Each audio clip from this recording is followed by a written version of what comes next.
this prayer. Enlighten those responsible for the common good so that they might know how to care for those entrusted to their responsibility. Today, House Democrats are unveiling the Take Responsibility for Workers and Families Act, a bill that takes responsibility for the health, wages, and well-being of America's workers. Democrats take responsibility for our workers. We require that any corporation that takes taxpayer dollars must protect their workers' wages and benefits, not CEO pay, stock buybacks, or layoffs. We strengthen unemployment insurance so that it can replace the average wages of our workers who are losing their jobs and hours. For our small businesses, we provide fast relief with grants and loans to tide them through this crisis.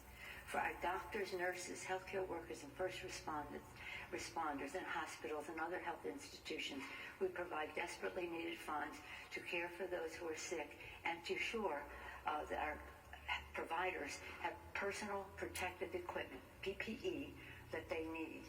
We protect our healthcare workers by requiring the administration to enforce our stronger OSHA protections.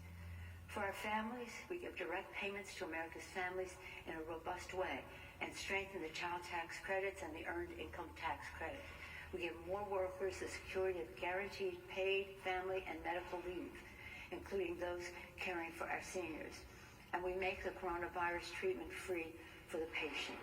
For our students, we provide emergency funds for our schools and universities.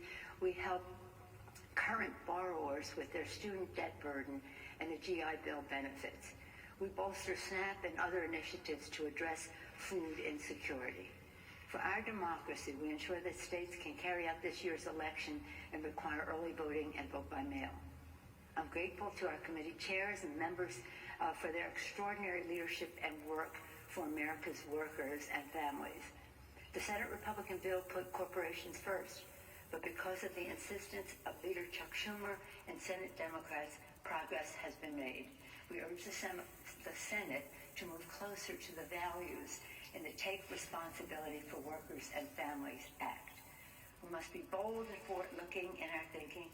We must be swift and evidence-based in our actions, and we must be prayerful. God bless the families of those who've lost loved ones and those fighting this terrible illness now. God bless our nurses, doctors, first responders, and men and women in uniform. God bless the men and women in our factories making medical supplies, cars, all of it, and those keeping our grocery shelves stocked with food.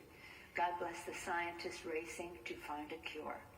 God bless all of you, and may God always bless America. Thank you. Thank you. Okay. Speaker Pelosi, just wrapping up. Garrett Haig, let's go back to you. Take us inside the politics here. How about this? Sure. What was the point of that? Well, this is an opportunity for Democrats to show what their priorities are in this crisis, given the absence of a compromise bill in the Senate. Pelosi said a couple days ago that the House would offer its own alternative when she wasn't satisfied with what was being discussed on the Senate side. There you saw her lay some of it out. The House is not in session right now. The House could not vote on this bill tomorrow or probably the next day or the next day, even if they wanted to. And I think what you're seeing here is Democrats believe they have leverage here. Republicans don't even have 50 votes in the Senate where they are in the majority right now because some of their members are quarantined. They are trying to find their way through a solution, and Democrats believe they have some political leverage here to control the response here in the way they would like to see it performed and to get some of their priorities across the finish line.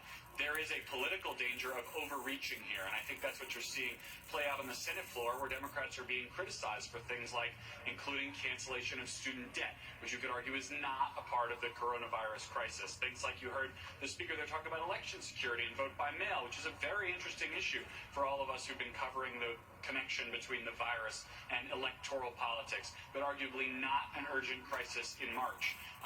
And so I think this is the walk, the line the Democrats are going to be walking here is, do they press their political advantage as they see it to get the most favorable terms possible out of a Senate bill, or do they press too far and risk being blamed by the public for slowing down a bill that is widely agreed to be urgently needed out in the rest of the country? Steph. Garrett, thank you. Joining us now to dig in deeper, the former administrator of the Small Business Administration, Karen Mills. CNBC contributor and principal with Risk Reversal Advisors, Dan Nathan, and pediatrician at the Indiana University School of Medicine, Dr. Aaron Carroll. Karen, to you first. What do small businesses, right, and that's not just a mom and pop, any business with 500 people or less, we've got tens of thousands of them across this country, what do they need most? Actually, there's 30 million small businesses out there, and they account for half of America's workforce. And right now, they urgently need cash because, you know, they only have about 26 days on average of cash on hand. And when a business runs out of cash, it's dead. Luckily, small business is one thing that Washington seems to be able to agree on. So we see in this bill a big number, $300 billion for small businesses, putting them first. And there doesn't seem to be a lot of disagreement. The problem is how to get that money out quickly into the hands of small business owners so that they can get it into the hands of their employees.